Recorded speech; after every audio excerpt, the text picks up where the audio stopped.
mála í mannallri röðina og oddvita okkar í Reykjavíkurkjördæmi suður. Gjörðu svo vel, Áslaug.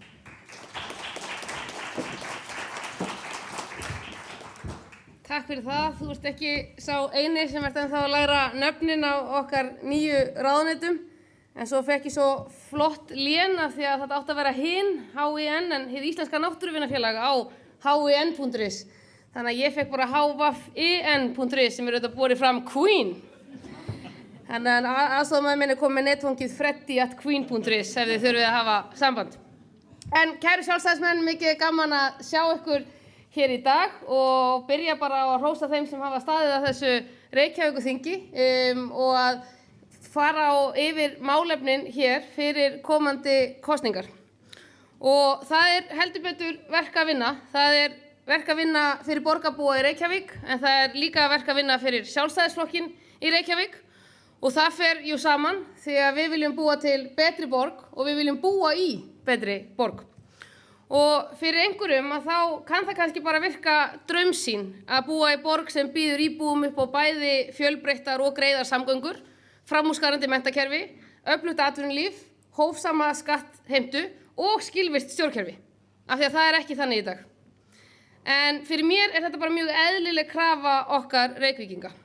Og í þessu felst engin draumsýn, heldur Reykjavíkurborg einfaldlega þannig að hún nógu stór til þess að byggja bæði upp þá þjónustuþætti og þau kerfi sem þarf til að íbúar hennar geti búið við þessi lífsgæði. Og rekstur Reykjavíkurborgar hefur sannað það enn og aftur fyrir okkur að stærra stjórnkerfi felur einmitt ekki í sér betri borg eða betra líf fyrir borgarbúa. Öðru nær, af því að hver staðan í Reykjavík? Ef Reykjavíkurborg væri heimilisbókhald, væri rekstur heimilisins í algjörum járnum og yfirdrátturinn fullnýttur, þrátt fyrir að heimilismenn hefðu allir fengið miklar launahækkanir síðustu ár. Og ekkert má út af bregða í slíkri stöðu. Þannig að þegar flest heimilistækin eyðileggjast líka á sama tíma einfaldlega ekkert til aflögu. Reykjavík nefnilega nógu stór til að rýma fjölbreytt hverfi og ólíka valmöguleika. En á sama tíma nógu lítil til að tryggja rekstur og stjórn borgarinnar taki mið af þjónustu við borgarbúa en ekki þjónustu við allt og stórt stjórnkerfi. Því miður endurspeglar vinstri stjórnin í Reykjavík hvorugt. En stjórnmálin í Reykjavík þurfa heldur ekki að snúast hagsmuna árakstur eða baráttu á milli hverfa. Í samgöngumálum geta einfaldlega hagsmunir Vesturbæjar og miðbæjar farið saman við hagsmuni Grafarvogs og Grafarholts, svo dæmi séu tekin. Allir þeir sem búa í þessum hverfum þurfa að komast á milli staða. Því fleiri valmöguleikar, því líklegri að sátt ríki innviðauppbyggingu og það sem meira skiptir máli að því meiri líkur eru á að sátt ríki á meðal íbúa borgarinnar og því sama á við skólastarf, velferðarþjónustu og alla aðra þætti hér sem við höfum rætt í dag. Og við sem störfum sem kjörnir fulltrúar í Reykjavík, við erum líklegri til að bæta lífsgæði í borginni með því að hlusta á borgarbúa.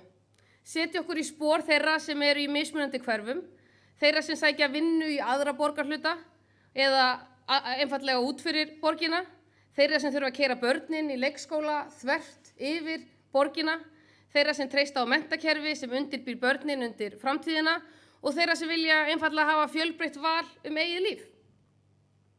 Reykjavík nefnilega nógu stór en á sama tíma nógu lítil svo við getum hlustað á allar þessar raddir og þannig á Sjálfstæðisflokkurinn að vera.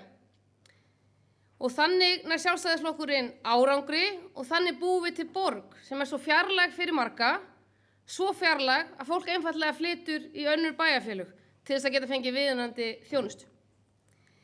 En það líka verk að vinna í flokknum okkar í Reykjavík. Síðustu daga höfum við örugglega flest upplifað það að keyra á götum borgarinnar ofan í svona djúpum hjólförum þar sem bíllinn eiginlega leggst á magann af því að klaki og óruddur snjór á milli dekkjanna. Fyrir utan þann augljósa vanda að Reykjavíkurborg augljóslega algjörlega óhæf í að moka snjó að vetri til fyrir borgarbúa að þá verðum við líka sjálf að passa okkur að festast ekki ofan í hjólförum. Þessi hjólför ég til dæmis að skoða í nýju ráðuneyti. Þarf alltaf vera eins og það hefur alltaf verið. Þarf ráðuneyti að vera uppbyggt eins og það hefur alltaf verið.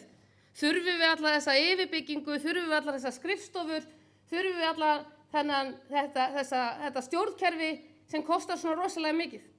Og það eru spurningarnar sem ég að spyrja mig í nýju ráðuneyti, af því ég að búa til ráðuneyti árið 2022. Og það þarf að sjást á ráðuneytinu, af því að hlutirnir þurfi ekki alltaf að vera gerðir eins og þeir hafa alltaf verið gerðir. Við getum sparað mikla fjármuni, náð meiri árangri fyrir minna fé, minnkað yfirbyggingu og ekki síst reynt að ná meiri árangri í takti við sjálfstæði stefnuna í gegnum það að leiða stjórnkerfið í rétta átt.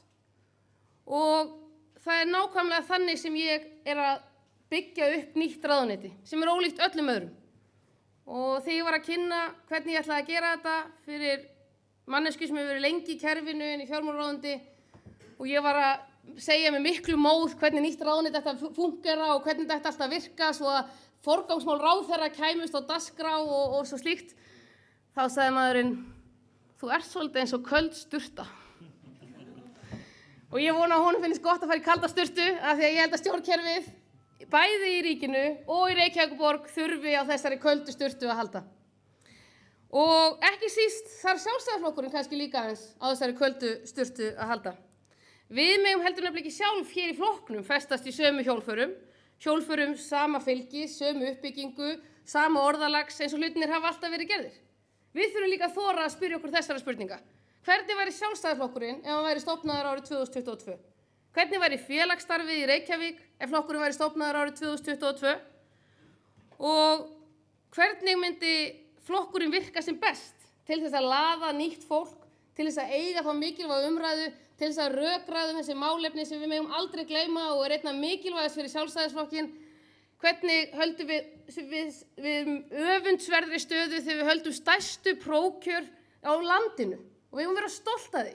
Við megum takast á, við erum að bjóða fram kraft okkar, við erum að gefa kost á okkur í sömu sæti. En svo að því loknu, þá þurfum við að hugsa, hvernig förum við svo og vinnum kosningar? Og hvernig störfum við síðan með öðrum flokkum til þess að ná árangri í stefnu Sjálfstæðisflokksins í Reykjavíkurborg? Og við eigum aldrei að hætta að rökræða málefni. Og aldrei að hætta eða þora ekki að bjóða upp á valkosti fyrir sjálfstæðismenn. Við eigum nákvæmlega að gera það, en við þurfum líka að spyrja okkur, hvernig löðum við fleira fólk að starfinu, hvernig viljum við hrista upp í því, hvernig myndum við gera þetta ef við værum að búa til Sjálfstæðisflokkinn árið 2022. Og við eigum ekki láta deigan siga, nú þurfum við að halda stórt og öflugt prófkjör, velja á listan fjölbreytt fólk sem laðar að fólk hér í borginni til þess að beita okkur brautagengi til að sigra kosningarnar en ekki síst mynda meiri hluta og ná að breyta og snúa við hlutunum hér í borginni fyrir alla borgarbúa. Og það er ekki nóg, við eigum ekki láta deigan síga þá, heldur eigum við einmitt eftir þær kosningar, þegar við vonandi verðum komin í meiri hluta í borginni, að nýta tímann og spyrja okkur hvernig náum við auknum árangri, hvernig fáum við fleiri til fylgis við Sjálfstæðisflokkinn í Reykjavík og hvernig ætlum við að gera þetta fram á næstu kosningum.